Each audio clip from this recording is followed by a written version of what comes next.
All right, we're moving on to instantaneous rate of change now that we've had a review of average rate of change and realized that it is in fact just slope. So we talked about driving on a trip and what our average rate of change was over the course of that trip, but that if you looked at your speedometer at one given second or instant, then that would be your instantaneous rate of change. So that's where we're heading here. When we were talking about average rate of change, I mentioned that in geometry class you had dealt with circles, and that if you had a line that sliced through the circle, that was called a secant line. Well, we're going to go back to that, and another kind of line you learned about at that time was called a tangent line. So our definition is going to be slightly different, just as it was between a circle and our calculus definition for secant, but it is going to be similar. So from geometry, a tangent line is going to touch the circle in exactly one spot. And so to do that, it cannot cross through the circle, because if it crosses through the circle, it has to come out the other side, and it's going to be a secant line. So instead, the only way to touch the circle in exactly one spot is if it actually just kind of rides alongside the circle and touches it there in one point. So as I said, we'll have to refine our definition a little bit for a curve, a function in calculus, as opposed to a circle in geometry. However, this idea of it not being able to slice through the circle or function, but rather ride alongside it, and at least in a very small area, just touch it in one spot, that's going to be the same. So we've got this same old picture we've been looking at where we have a curvy function, but we're actually going to draw it with a straight line between the 2 points, and we can calculate slope, which we now know is called that difference quotient. What's going to happen now is we're going to let the distance between these 2 points get smaller and smaller. So we're going to start with our point being up here, and we're going to let that point slide down and get closer and closer to our first point. And so that's demonstrated here, where at first your h is this full distance, and then we make h be smaller, and now it's this smaller distance, and we let it go smaller and smaller. So we're letting that distance between x and x plus h get smaller and smaller by letting h get smaller and smaller. Well, we have an idea about a value getting smaller and smaller, getting close to zero. We're never saying that q is going to sit right on top of p, that it's going to be zero, but that it's going to get close to zero. You can see from our difference quotient formula, if h actually was zero, we'd have a problem, right? Because we can't divide by zero. So now we see why we learned about limits before we could learn about derivatives, and that is because we knew this idea of a limit. So we have the same difference quotient formula. However, in front of it, we have the limit as h approaches zero. So we are letting h, which is the distance between the 2 points, here and here on the curve, we're letting that distance get smaller and smaller and letting that point slide down and get closer and closer to the other point. And what we're trying to do is, instead of having a secant line connecting 2 points on the curve, we want it to be this idea of a tangent line, where we are sitting at just 1 point on the curve. So slope of secant line was average rate of change. As h approaches zero, the slope of the secant line will get closer and closer to the slope that you would have if you drew a tangent line, where that line hit just 1 point and rode alongside the curve. So you can see first my slope is here and it's kind of steep, and then as my point slides down, my slopes are going to get less and less steep until they approach this slope that you get if you just draw a line that's touching at that 1 point and riding alongside it, not crossing through it. So this slope of the tangent line is going to be our instantaneous rate of change. It's going to be how we describe how steep the curve is at that one instant, and just drawing a line right at that 1 point. So that definition from geometry, where it'll only hit it exactly once, we already said that's going to have to be amended. It turns out that it might, on a curve, on a function, actually hit, the tangent line might hit more than one place, but in a very small interval, and I mean very small, like 0.001 on each side. In a very small interval, it will only hit it at one time. And so I wanted to make sure you're clear on what would and would not be an example of a tangent line. So the one here, this T1 that's marked, notice that if you go back to when you first learned about polynomials and you thought about them as roller coasters, pretend that you are riding on the roller coaster, okay? So you're actually in a car on the track and you're clickety-clicking up the hill, and then you're gonna take this big plunge down. But here, if you were actually riding that, that is how you would be pointing. And so at this point, we've drawn the line that rides alongside the curve, not one that slices through it like that. So this is a tangent line. Now the second one is not. That is bad, right? That slices through it. If I wanted to draw the tangent line, when I'm at the top of the hill about to go down, I'm perfectly horizontal, and then it's going to tip and go over, okay? So this would actually be a tangent line. Then as we're going downhill, now this one's tricky because I know it looks like, oh, it crosses again, and it does, but when I say a small interval, I mean a teeny tiny little interval around it. And so as you're going down the hill, that's what it would be like to be taking that ride, and that's how steep you would be at that point. So we are sharing this one point with the curve and riding alongside it. Down here, when we're at the bottom of the hill, for one instant, we are looking exactly forward, and it is a horizontal line. That is a true tangent line. This is another example of one that is not a tangent line. Notice that it slices through the graph. It is not like you're riding on the roller coaster. Riding on the roller coaster would be like this. So hitting in that one spot and riding alongside it. That would be a tangent line. Here we do have a tangent line, and here we do have a tangent line as well. So that hopefully can help you see what I mean when I say that it's riding alongside it and not slicing through it. And that it is similar to that idea from geometry of a tangent line where it shares one point at least in a very small interval. So what we saw was that difference quotient, but we are letting the distance between the 2 points get smaller and smaller until one point slides down and is practically on top of the other point, so that we can talk about that instant. And that is this idea of the limit as h approaches 0. So when we have the limit as h approaches 0 of that difference quotient, we are now talking about the instantaneous rate of change. And it turns out it has another name, a shorter name than the long phrase instantaneous rate of change, and that name is the derivative, and that's what we've been trying to get to. So this is the formal or limit definition of the derivative, okay? So the notation for derivative is this little, it looks kind of like an apostrophe. We call it a prime, so we call that f prime.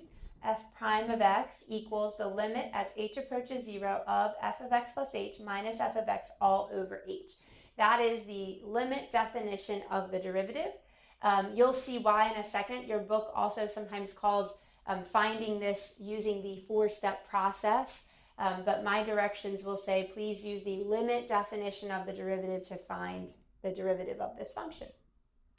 If the derivative exists, in other words, if you can evaluate this without problem, and we'll talk about what that means, then we say a function is differentiable. So it's a big word, but it means the function has a derivative at that spot.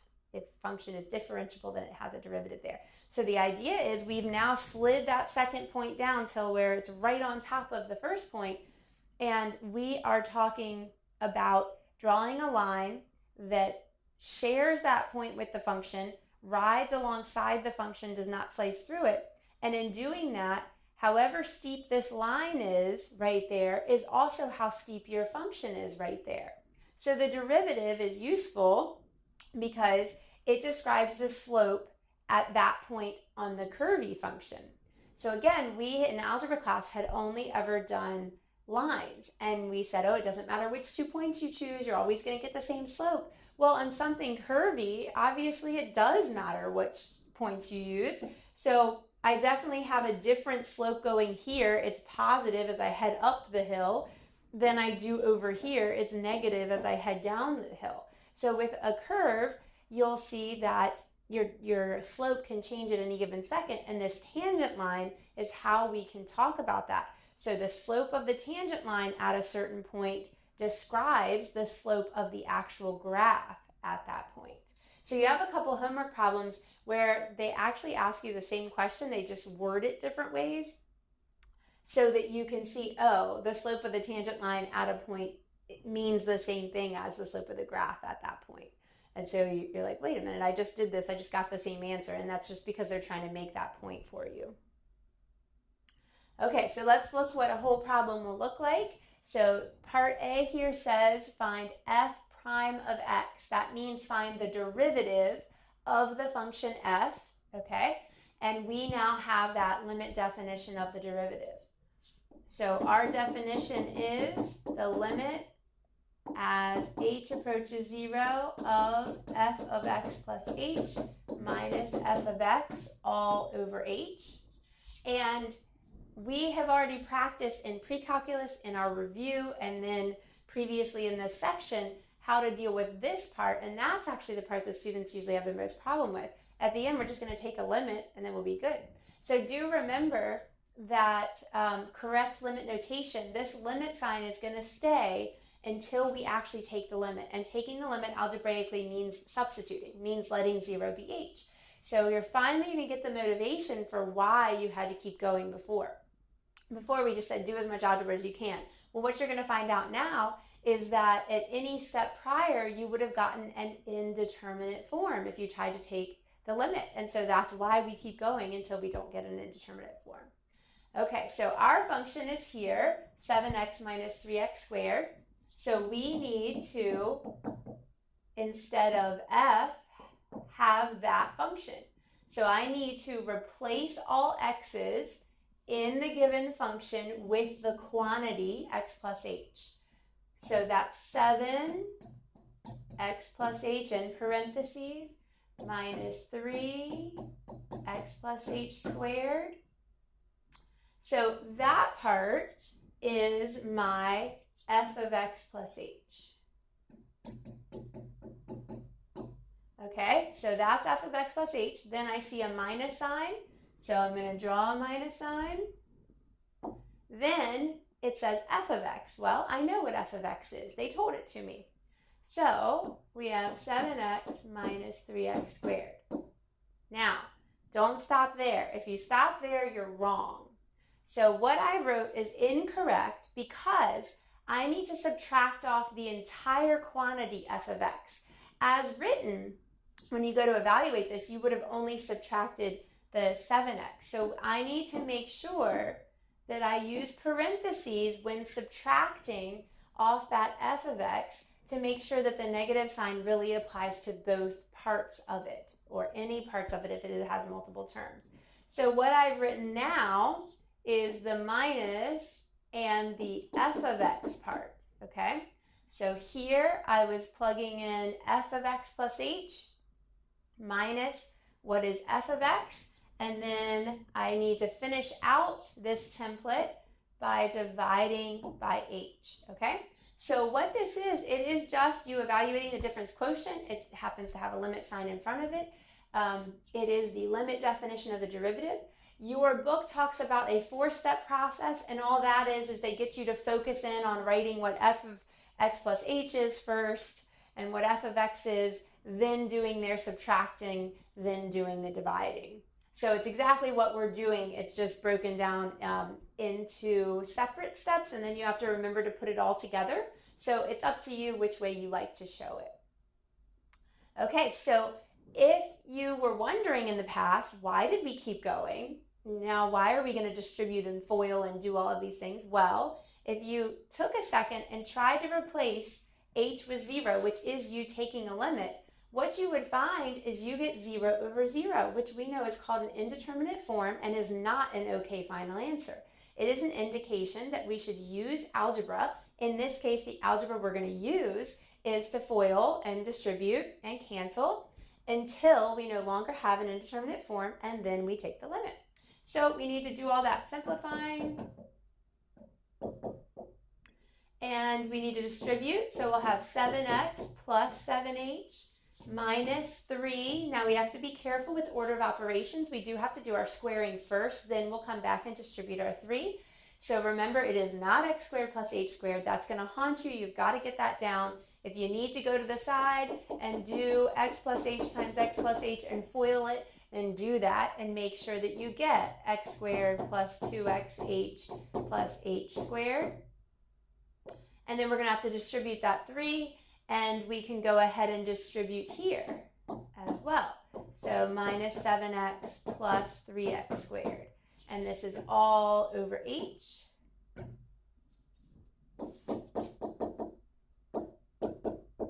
Okay, so I'm coming back now to distribute this negative 3 to all those terms. 7x plus 7h minus 3x squared minus 6xh minus 3h squared. So be very careful there. And what I was doing, right, was distributing that negative 3 to everything, just like back up here I distributed, and back up here I had also distributed, okay? Now we've got the minus 7x and the plus 3x squared. Now, if you tried to take the limit now, you would still get 0 over 0. And so that's why we kept going when we were doing this before. So we're going to keep doing more algebra. And in this case, the algebra is canceling. So notice I have a positive 7x and a negative 7x. I have a negative 3x squared and a positive 3x squared.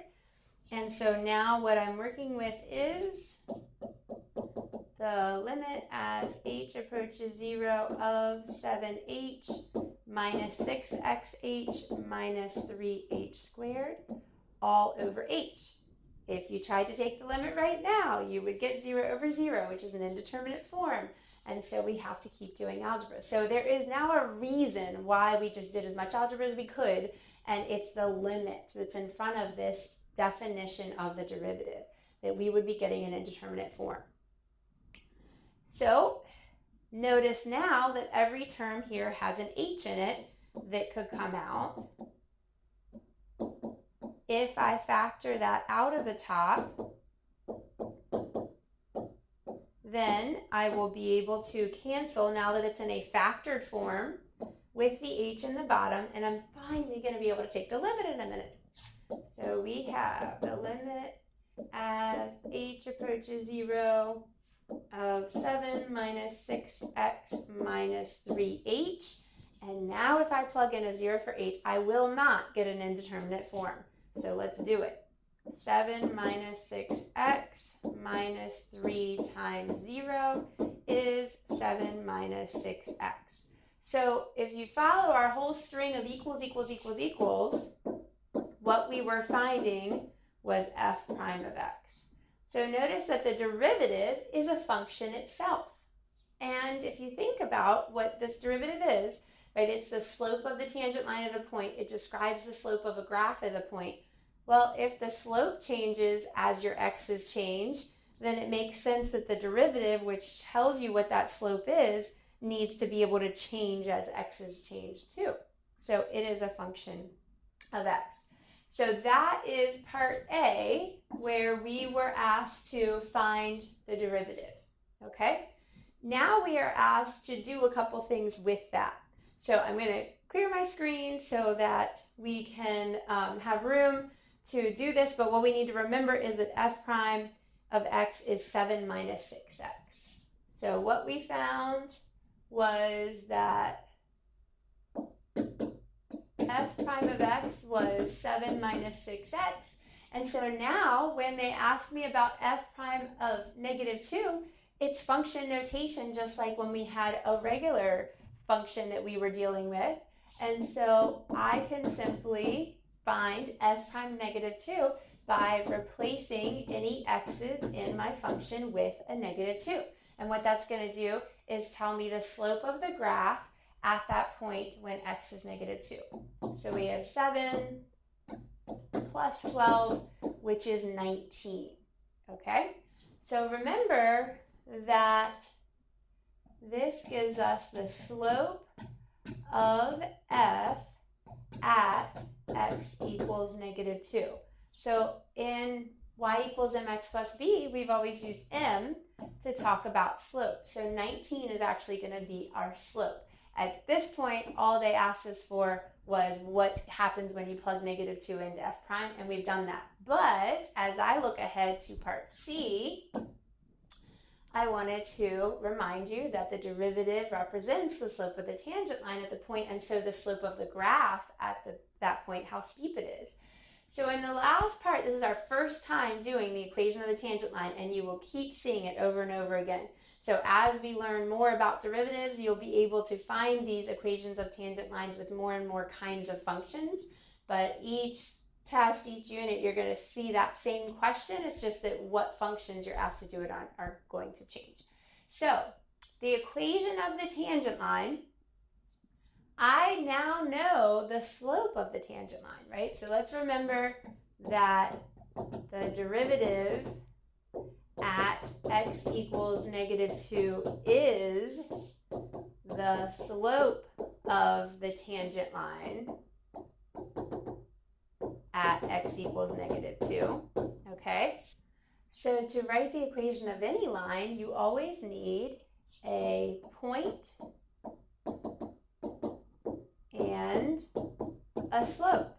Well, as we just discussed, we actually already found the slope.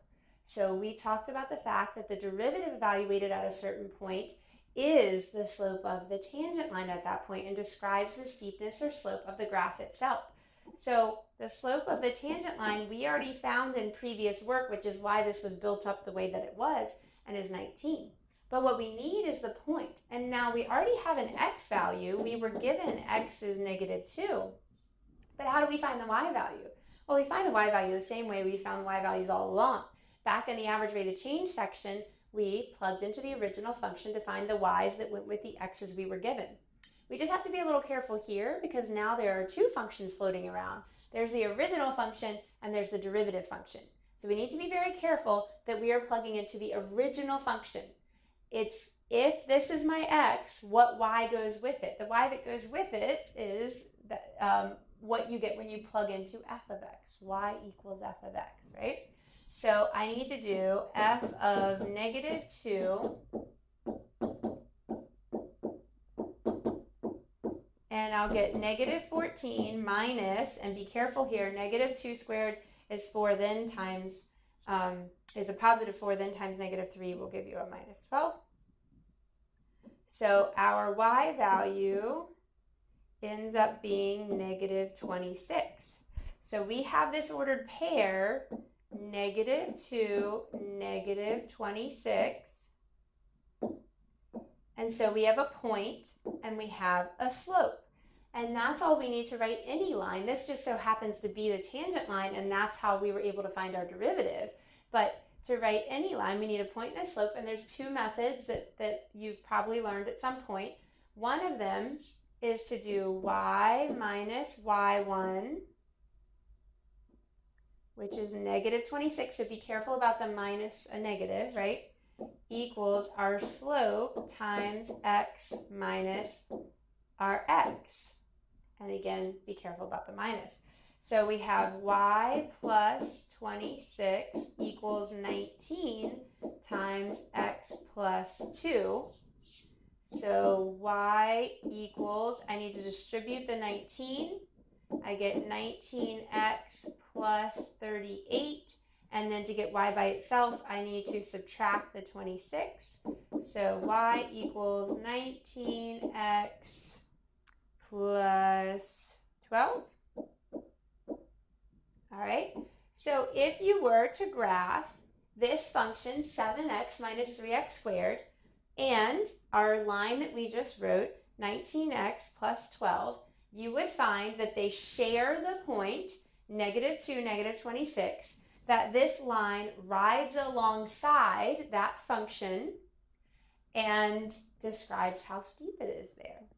All right, so that is the very first time that we are doing an equation of a tangent line. And the big picture, what we did, we have to be given an original function and an x to answer that question. We plug the x into the original function to find the y. We plug the x into the derivative to find the slope. Then we will have an x, a y, and a slope, and that's all we need to write the equation of the line. Now, If you prefer using the y equals mx plus b and solving for b method, that is perfectly fine as well. And I just, as a teacher, see a lot of people forget to write the answer. They are so excited that they found b that they never actually write the equation. And so the reason that I personally prefer this method as a teacher is because you are always equivalent to your final answer. When you're done with the simplifying, you actually do have your equation there. But you are more than welcome to use y equals mx plus b, where we were given our y and our x and our m, and you solve for b and then put it back together to state the equation, whatever your preference is. All right, so we're going to try this one more time to make sure that you've seen a different kind of function and can do it even if it's not a, just a nice polynomial. So we need to find the derivative, because when we plug 1 into that actually tells us the slope of the tangent line there, which will help us with the writing of the equation. So remember that the derivative is the limit as h approaches 0 of f of x plus h minus f of x all over h. Well, what that actually looks like will depend on what function we're given. Here we're given the function 4 over x. F of x plus h is simply what you get when you replace all x's in this with x plus h. So f of x plus h is just 4 over x plus h, minus f of x is just 4 over x. They gave us that, and we divide the whole thing by h. Now, this might look a lot uglier to you, but the fact remains that if you replace the h's with 0, you would get an indeterminate form, which is why we're going to continue to do algebra before we actually take that limit to find the answer to the derivative. So what algebra is involved this time is going to be different. We've been doing a lot of like foiling and factoring, but we have not seen anything like this. So the algebra needed for this is actually to get a common denominator. So notice that we're trying to subtract two fractions. We'll need a common denominator to do that. So our common denominator, you might be tempted to say is x plus h. You need to be careful there. Let's pretend for a minute that x is 2 and h is 3. Then x would be 2 and x plus h would be 5. Notice that those don't have any things in common because this was addition, not multiplication. And if we wanted the least common denominator, we would have to actually multiply the two. So the least common denominator is actually going to be the product of x and x plus h. So we have an x plus h in this term. What's missing is the x, but I can't just put an x in the bottom or I've changed the problem. So I have to also put an x in the top. And in that way, all I'm really doing is multiplying by a version of 1. Then the second term already had an x in the denominator, but was missing the x plus h part. And so again, I can't just put an x plus h in the bottom. I have to also do it to the top so that I'm multiplying by just a funny looking version of 1. And then don't forget that all of this is still over that h on the bottom. So when we actually do this, we now have a common denominator of x times x plus h, and we got 4x in our first term, and then be careful, it's minus this whole quantity, 4 times x plus h, and that is all over h.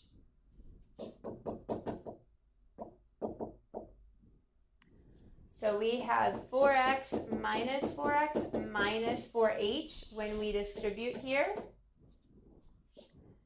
all over x times x plus h. And that fraction is over the h, okay? So while this might look uglier to you, the theme that we saw last time, which is that everything that didn't have an h in it canceled, that's still going to happen.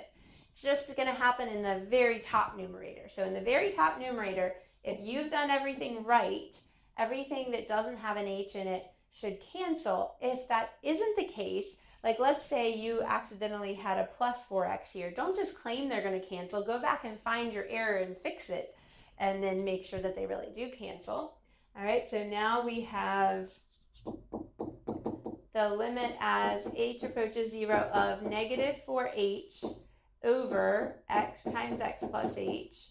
And it's all divided by h. So remember this fraction bar literally means divided by h. And that's going to help you with this final cleaning up.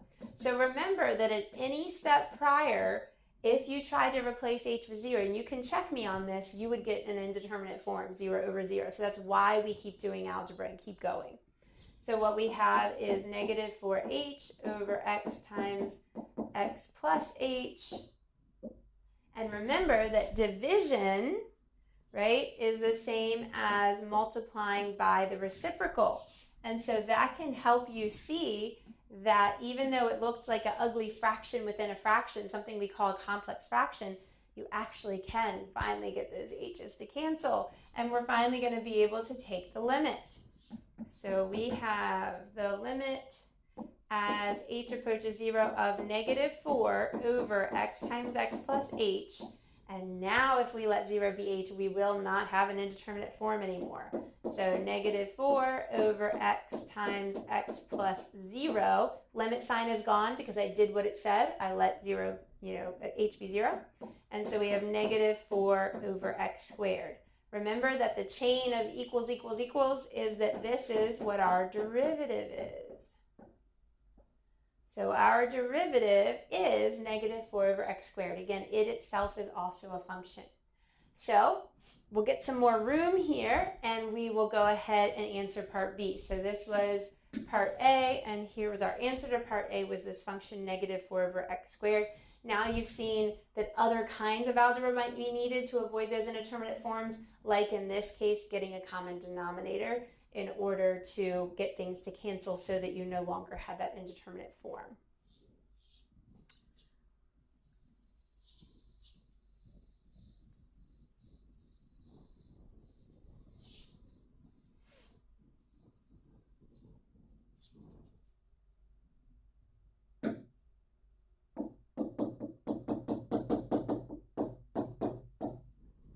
Okay, so what we found in part A was that the derivative is negative 4 over x squared. And so in part B, we are simply plugging 1 into that and getting negative 4. So it's a function as well. This is function notation. It means write down your f prime function and replace all x's with 1. And that's exactly what I did. I made sure not to use the original, but to use as asked the derivative. That's what that prime means. And so I got negative 4. Remember that they're actually trying to help me build up to the last question, which is part C. So remember to write the equation of any line. We always need a point and a slope. For the point, we will use the original function.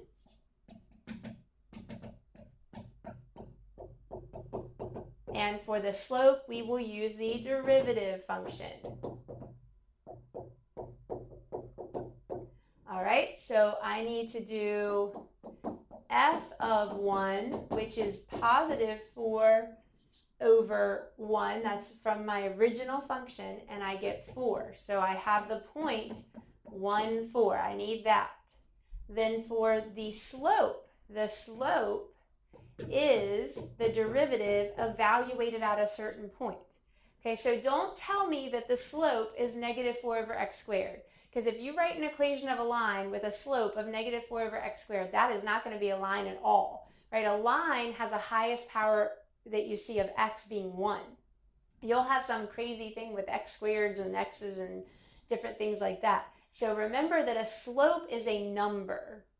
Right? So we don't actually know the slope till they tell us which x we want to talk about, because since it's a curvy function, it changes. So depending which x they tell me, I'm going to tell them a different number for the slope. So I need to plug 1 into my derivative, and I'll get negative 4 over 1 squared, which is negative 4. Oh yeah, we already did that, right?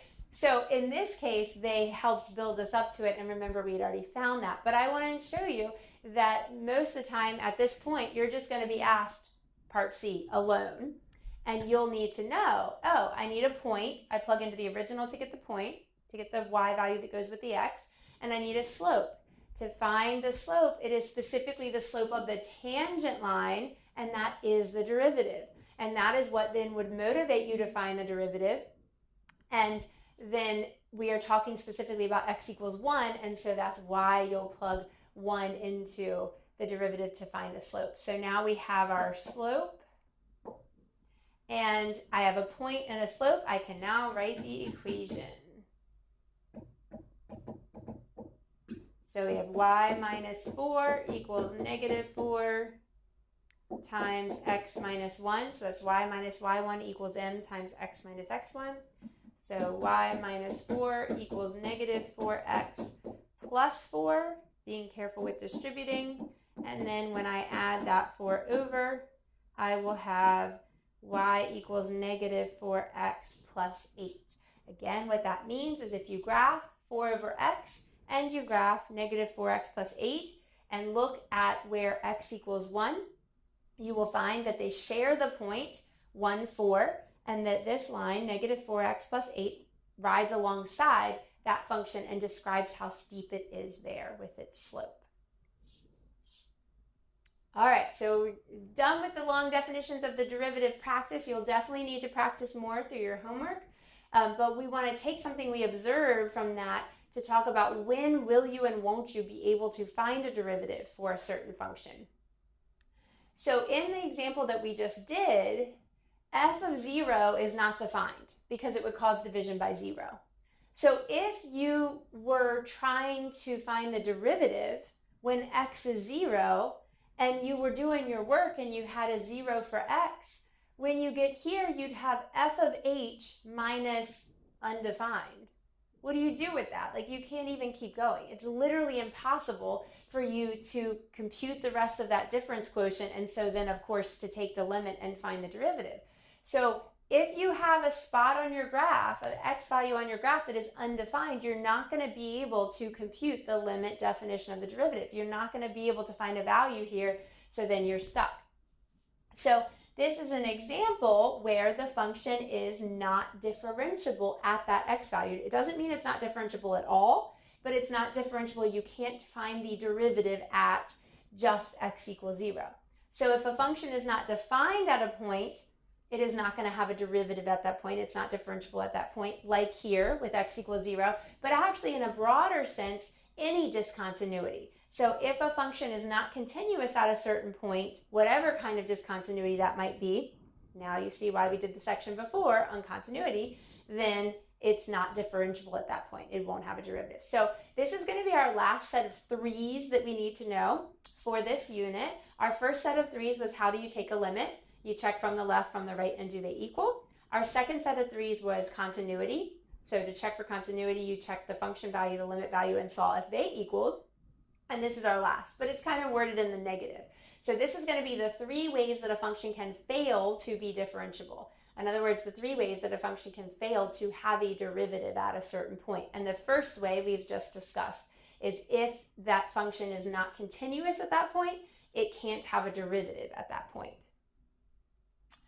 Here's an example of a function that is continuous. So it is the absolute value function, and I can draw it in formal definition, right, without picking up my pencil. It does not have any discontinuities, and yet it's still not differentiable at 0. And so why is that? It turns out that any graph with a sharp turn or corner, or an even more formal word for that is a cusp, will not be differentiable at that point.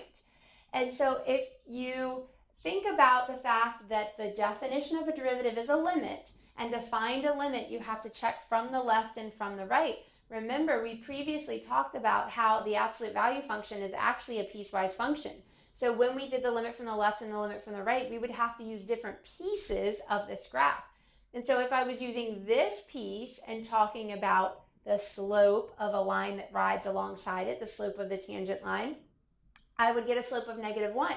Whereas if I was coming really close to 0 from the right-hand side and drew a tangent line, a line that rides alongside it and shares a point, I would get +1. So if I check the limit from the left, I'm getting a different answer for the derivative, because a derivative is a limit, than I am when I check the limit from the right. And when the limit from the left and the limit from the right don't equal, then you don't have a limit. And so if the derivative is a limit and the left and right don't equal, then you don't have a limit, and so you don't have a derivative. So that's just an example, and what they were kind of showing there is anytime it feels like there's multiple ways you could draw that tangent line and be touching it just in one point and not slicing through it, that's kind of a problem, because it means, as I drew two extras, that you probably have different slopes when you come from the two different sides. So we have to be a little bit careful, because what we call a sharp corner may not be what they're talking about as a sharp corner. So you may not find this to be very sharp after all, which is why, again, instead of just sharp turn, corner is another name for it. But there's clearly a different slope to the left than there is to the right of that point and this point, in fact. So it's not a smooth transition. So if I had something like this, it's a smooth transition. But here, there's one slope on the left and then a different slope on the right. And so even though that may not seem very sharp to you, that won't be differentiable at these 2 points either. Whereas these, you might see how they are sharp turns there. Oh, there goes my lights. Okay, and the last way that a function can fail to be differentiable is if there is a vertical tangent line. So if you try to draw a line that does not slice through this graph but rides alongside it as you go up, and I know you're going to hit it again somewhere else, but in a very small interval you are sharing just a single point, then it's actually going to be vertical. Well, if the slope of the tangent line is the derivative, and the slope and the tangent line is vertical, then the slope of the tangent line is undefined, meaning, right, so if the slope of the tangent line is undefined, then the derivative is undefined. So it's just really thinking about the true meaning of the slope of the tangent line there. All right, so what we have then is the three things that can make a function fail to be differentiable at a certain point are if it's not continuous at a certain point, if there's a sharp turn or corner or cusp at that point, or if there's a vertical tangent line at that point. Now, if I'm giving you a graph to ask you about this, I'm rarely going to put the last one on there. I don't want it to be an eye exam. I don't want you to go, oh, is it exactly vertical or is it not quite? So in terms of on a written test for me, if I'm asking you to look at a graph and tell me at a certain x value if that's happening, you're mainly going to see the first two because it's very clear if there's a discontinuity or if there's a sharp turn there. But you should be able to state all three of these. So I sometimes have literally asked this and copied and pasted this and blanked out the answers and asked you to say that it's not continuous, there's a sharp turn or corner or vertical tangent line at that point is how it can fail to be differentiable. So remember, just because a function is continuous does not mean it's differentiable. Our example was that absolute value graph, but it must have been continuous if it was okayed through this list, if it's differentiable. So if it's differentiable, it must have been continuous. So our last thing here is, now that we actually know what a derivative is, it doesn't matter if you can do that long limit definition of a derivative all day long. If you have no idea what it actually means when applied to a real world problem, then it's of no use to you. And so the last thing that you'll find in your notes is a worksheet on interpreting the derivative in a real world problem. So we talked about the derivative being an instantaneous rate of change. A lot of times you're just going to see that as rate of change. If a problem means average rate of change, they have to go out of their way to say average rate of change.